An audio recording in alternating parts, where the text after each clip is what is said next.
This week on Brian Ross Investigates. It seemed like the perfect summer camp for teenagers. Folk music, campfires, and fun. But a new lawsuit says the teen girls here became prey for male counselors.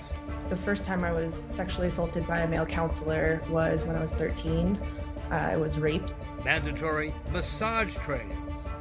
The counselors organized what was called the Underwear Liberation Movement. 100%. No, and then there are multiple serious crimes. We'll talk with the chair of the board of the organization that runs the camp, now saying they are conducting their own investigation. But you are aware, a woman who says that at the age of 13 she was raped at the camp, that's a serious crime. Why have you not at least reported that allegation to law enforcement so that they can investigate, putting aside your own internal investigation? It's our understanding that we were not supposed to have to do that. So if that is something... But why wouldn't you? Plus, this week's winners and losers in the media was chosen by the editors of Mediaite. See if you agree. From the Law&Crime Trial Network, this is Brian Ross Investigates.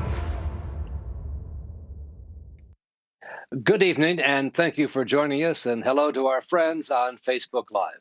I'm Brian Ross, joined as always by my colleague Rhonda Schwartz at Law&Crime. And Rhonda, we begin with major new developments and a shakeup following the story we first reported last month involving disturbing allegations at a place that was once thought to be one of the most wonderful summer camps anywhere in the country. Rhonda? That's right. And after being shut down during the pandemic, summer camps are finally open again. But as we'll learn in this report, COVID is hardly the only danger campers may need to worry about. Its promotional videos portray the summer camp as an idyllic place for children. Safe from the outside world in the mountains of southern Virginia. Established by what is known as the Association for Research and Enlightenment, ARE, generations of families have attended the ARE camp over the years. Like Hannah, seen in one of the ARE videos 6 years ago. I've been coming here to camp for 19 years because it's home. My grandmother attended camp. My mother and all of her siblings attended camp. As a teen, it was this idyllic place where I could be myself. I felt understood. And I felt like I was finally connecting with people in the way that I wanted to. And it was just this incredibly special place to me where I could be myself. With its folk songs from the 60s and its mantra of mind, body, spirit connection, it seems so very special to many, like Lindsay. It was a place that I thought was my spiritual home, a place in the summer that I could go have fun and feel safe. But unfortunately, it wasn't that. And now, according to a lawsuit filed by Lindsay and Hannah and others, the camp is where a dangerous cycle of continued sexual abuse and cover-ups has lasted generations. I started to notice when I was 14 and 15 that the older female campers and also the other 14-year-olds around me were being preyed upon by older male staff members. Hannah says teen girls were encouraged to be part of what was called the liberated underwear movement. All of the children who wanted to would strip down to their bras and underwears or just underwear. Sometimes staff members, specifically male staff members, would participate with us. And was it more than just a liberated movement? Yes.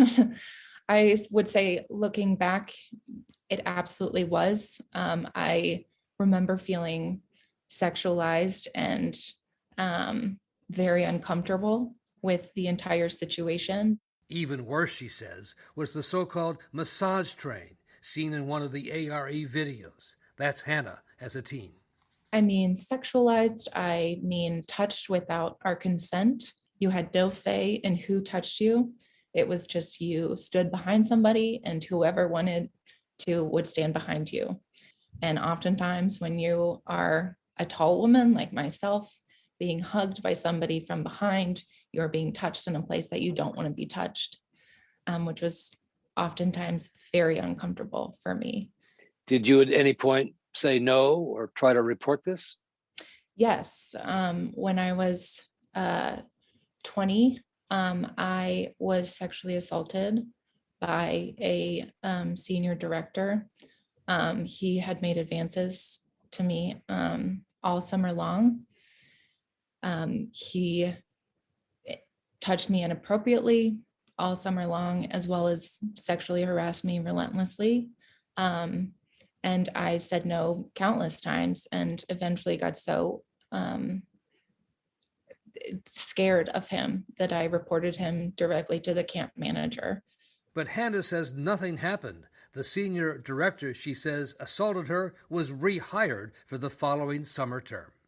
What finally led you to speak out and to bring this lawsuit? I finally spoke up about it, and I was ostracized from the community and blamed because his feelings needed to be prioritized, which is a common theme in our community. Is women and girls are taught that we need to sacrifice our own feelings and overcome our feelings of discomfort and anger, because these men who have this karma or this soul that they need to work on need the community and need the love and light that they will get from this community.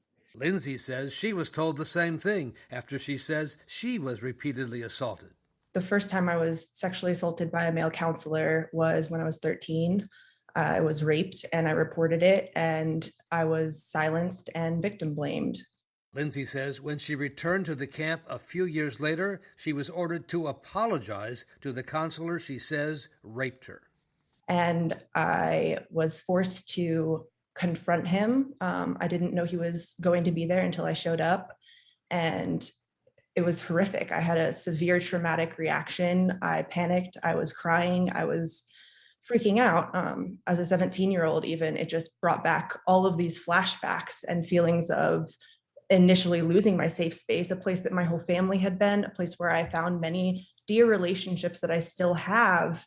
But the setting itself, the ARE has created an environment where children and young women such as myself were not safe. So when I was confronted with him, it was a horrible experience. So you reported that he raped you and he was not fired. He continued to work there. Yes. And also assaulted other young children. And then you were ordered to do public forgiveness of him? Yes, there was a ceremony held, very cult-like. For context too, this place is in a very remote location. I, at multiple times, tried to leave the program, and I did not have a car. I did not have a cell phone, and they were just gaslighting me and saying it was my job to forgive him and reintegrate him into this community because the values of this community are unconditional love. And so they said they loved me and they loved him and they wanted us all to be like a family. So I was forced into this situation and it was horrific. I was going to say, how did that feel to be in that situation? Even now talking about it, it's very difficult for me to let down my guard and really show the full emotion behind it because it's so triggering. I can't describe to you how horrific it is to be ambushed by people that I'm supposed to be able to trust and to feel gaslit by my entire community because so many people are brainwashed into thinking that, yes, it's our soul's duty, it's our karmic duty to unconditionally love and forgive everyone, no matter what harm they cause. According to the lawsuit, the camp repeatedly failed to call law enforcement about such attacks, and the lawyer for the young women, Stephen Esty, says an allegation has now been filed with local authorities. But you would agree this is a serious crime as alleged by Lindsay. 100%. No, and then there are multiple serious crimes that were committed by not only on Lindsay, but by other clients at that camp. And yet, no serious investigation as far as you know? As far as I know, no. The lawsuit names the Association of Research and Enlightenment and its executive director, Kevin Todeschi. our goal in bringing this lawsuit is to hold the ARE accountable, number one, and to stop this from happening again. The other thing we want to do is we want to put the shame back where it belongs, because the shame belongs with ARE, who failed to protect these young children, who fostered this cult-like atmosphere of sexual abuse and sexual assault. The former campers behind the lawsuit say they are sad that a place with such great potential failed so spectacularly. I want this to be an example for this is what not to do at a children's summer camp. Do not allow people that perpetrate abuse to be rehired. We need systems in place that prevent this. And that's true across all communities, I believe. The camp has said they're looking into it. They're going to investigate. What do you say about that? And what do you think should happen? Honestly, that the ARE is built on a crumbling foundation, on a foundation that was not meant to keep children safe and to keep women and the people who work for it safe. And I think that it's time to put that to an end and protect children and women. Coming up next, we'll talk with the chair of the group that runs the camp. What did they know and when did they know it? You're watching Brian Ross Investigates on the Law and Crime Trial Network.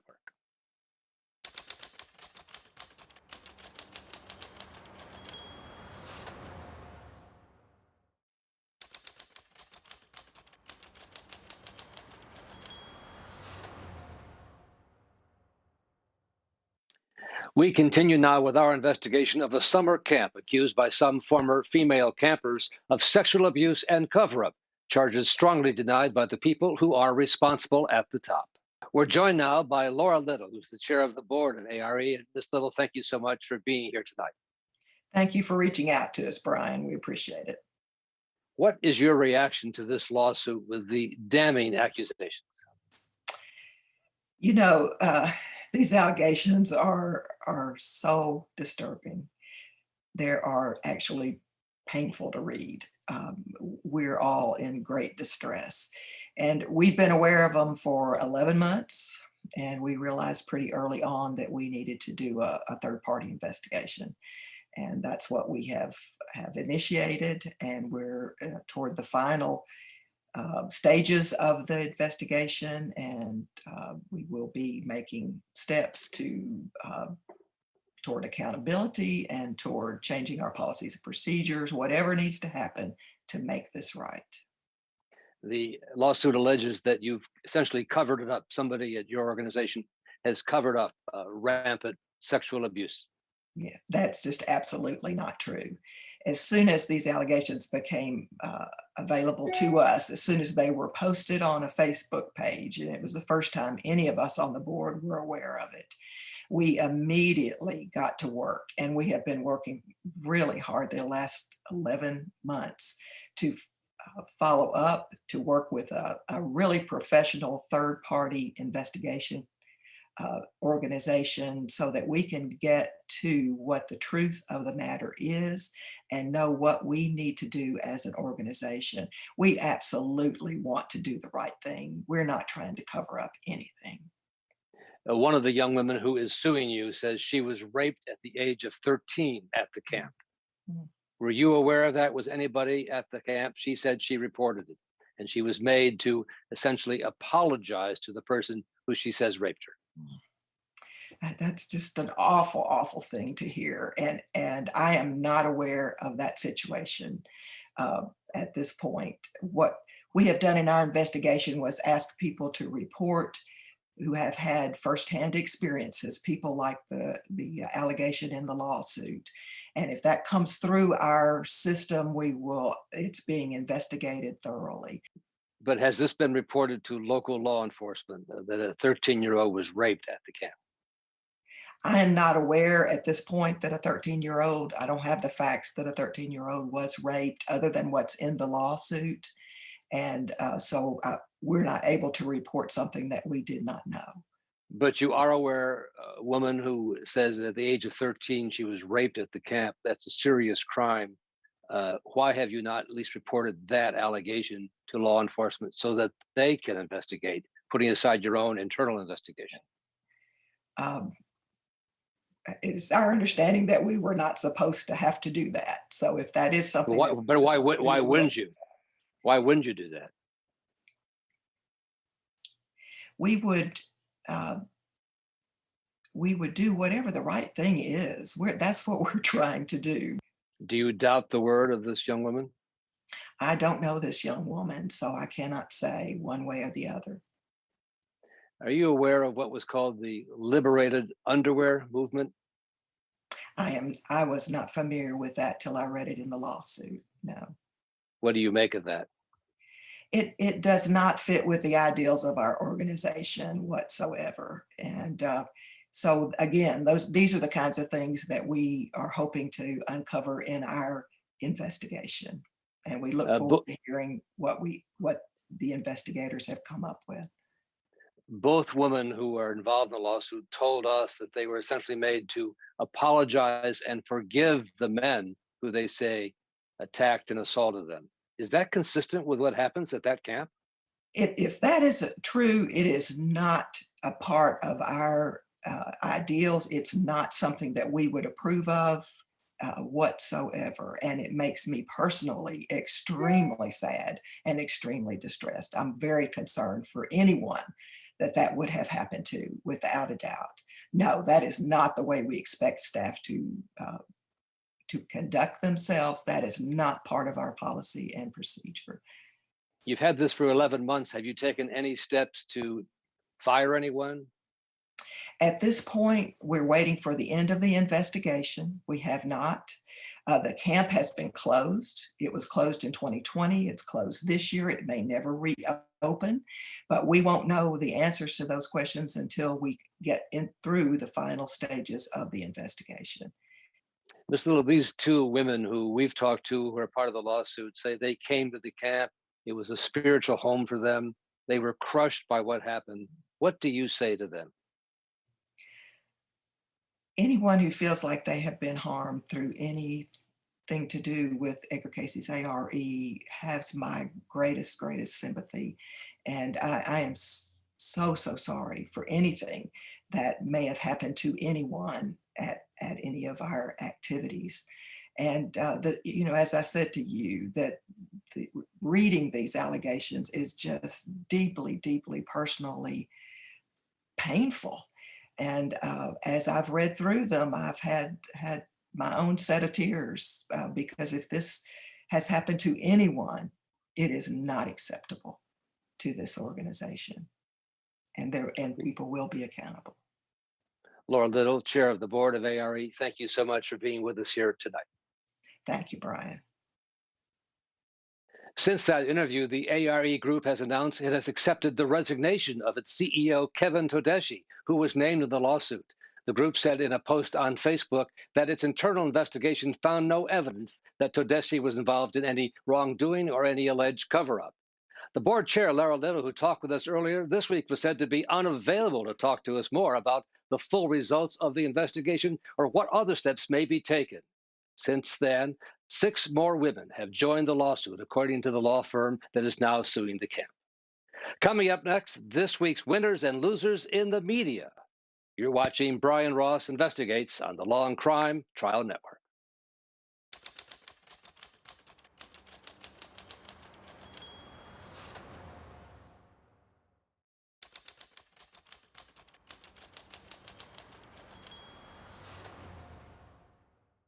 Time now for this week's winners and losers in the media, as chosen by the editors of Mediaite. And we're joined by Aidan McLaughlin, editor-in-chief of Mediaite, which, like the Law and Crime Trial Network, is part of the Dan Abrams media empire. And Aidan, you were chosen as the winner this week, Michael Wolff, for his new book, Landslide, The Final Days of the Trump Presidency. That's right. So Michael Wolff is about to embark on the promotional tour of his new book, which is going to be his 3rd book about Trump and the Trump presidency. It follows the 2 previous mega bestsellers, Fire and Fury and Siege. An excerpt of the book was published by New York Magazine on Monday. It was the first excerpt that we have seen from this new book from Michael Wolff. And it included a series of pretty bombshell claims about the final days of the Trump White House, focused mostly on January 6th and the insurrection at the Capitol and the days around it. It provides a pretty interesting inside look into what was going on within the Trump team during that time. and sort of how the Trump administration was responding to the violence as it was breaking out on January 6th. I should note, however, that Michael Wolff's reporting methods were questioned upon the release of his last book, Siege, after a lot of his subjects denied his account of what happened as faulty. He also did not speak to Trump for his last book, sort of describing that as a lost cause, and received some criticism for not having reached out to some of the subjects to request a comment on what he was writing about them in that book. And you've chosen as this week's loser a Republican Congressman, Paul Gosar, who is scheduled to have a fundraiser with a known anti-Semite, white supremacist, and Holocaust denier, Nick Fuentes. Here's Fuentes. And the ovens that they use, they actually did sort of an ad hoc use of that particular kind of oven, even though they made a perfectly good design for ovens for a different purpose, for delousing. I mean, for something else. So none of it really adds up. I don't know. It just kind of doesn't really make sense, this crazy cookie analogy. And very quickly, Aidan, a congressman's going to have a fundraiser with that kind of guy? That's right. A pretty horrifying video there. Paul Gosar has not confirmed whether he's going to be attending the fundraiser, but Nick Fuentes has released a flyer saying that he will be there, and they've spoken together before at conferences, so it would not be surprising. But again, Paul Gosar has not confirmed that he's going to be speaking there, but it's pretty horrifying regardless. All right, Aidan, thank you so much, and thanks all of you for watching us, and thanks to our great staff for getting us on the air and off the air.